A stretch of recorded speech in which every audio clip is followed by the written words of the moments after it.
Hal ini langsung membuat Das kehilangan minat untuk menikmati santapannya. Dia kembali ke rumah dan merenung dengan serius. Kondisi tanpa asupan kalori hanya akan semakin memburuk. Dia mengambil sisa ayam dari kemarin. Baru makan 2 suap sudah langsung mengeluh perutnya tidak tahan. Ditambah lagi, dia sudah lebih dari 10 hari tidak buang air besar. Dia menyadari bahwa dia tidak boleh bermain-main dengan kesehatannya. Dengan sangat terpaksa, dia menelepon untuk mengundurkan diri dari kompetisi. Seiring kapal pesiar perlahan mendekat. Di depan kamera, Das tidak bisa menahan tangisnya sebagai seorang pria tangguh. Tempat untuk tantangan yang diperjuangkan dengan susah payah akhirnya harus dilepaskan. Sekarang terpaksa menyerah karena penyakit. Selanjutnya, dia harus mencari cara untuk bekerja demi menafkahi keluarga. Hanya berdoa agar tubuhnya tidak mengalami gejala buruk apapun. Membereskan barang bawaan dengan sedih, lalu mundur dari tantangan. Waktu sudah mencapai hari ke-11. Di lapangan tersisa 7 peserta. Hari-hari William benar-benar terasa nyaman. Pergi ke puncak gunung untuk berjemur. Dalam situasi seperti ini, tentu saja tanpa pakaian terasa lebih nikmat. Tetap kering pada dasarnya bisa mencegah penyakit kulit. Setelah merasa nyaman, dia mengambil ayam hutan untuk memasak makan siang. Sampai dan melihat bulu ayam berserakan di tanah. Perasaan buruk muncul di benaknya. Membalikkan batu, daging ayamnya sudah lama hilang. Hanya tersisa 1 sayap ayam untuk William mengganjal rasa laparnya.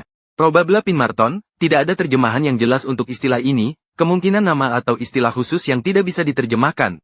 Dia yakin 100% bahwa itu ulah cerpelai. Tak disangka tempat yang begitu tersembunyi tetap dirampok di tengah jalan.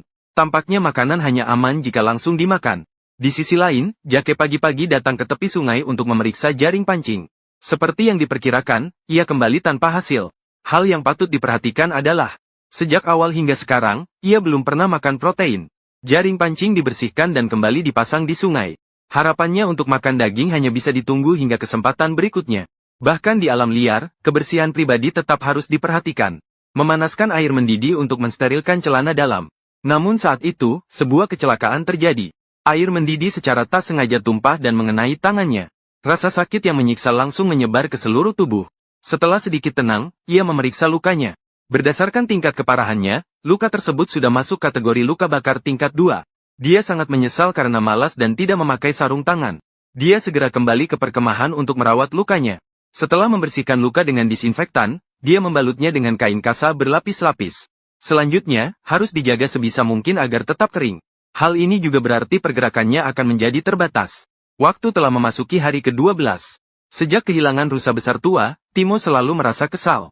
Setiap pagi dia datang ke tepi sungai untuk berkeliling. Berharap bisa bertemu lagi dengan makhluk besar itu. Namun saat ada pekerjaan, dia tetap tidak boleh bermalas-malasan. Untuk menangkap ikan tombak di air. Dia berencana untuk membantu membangun jaring insangnya. Membuat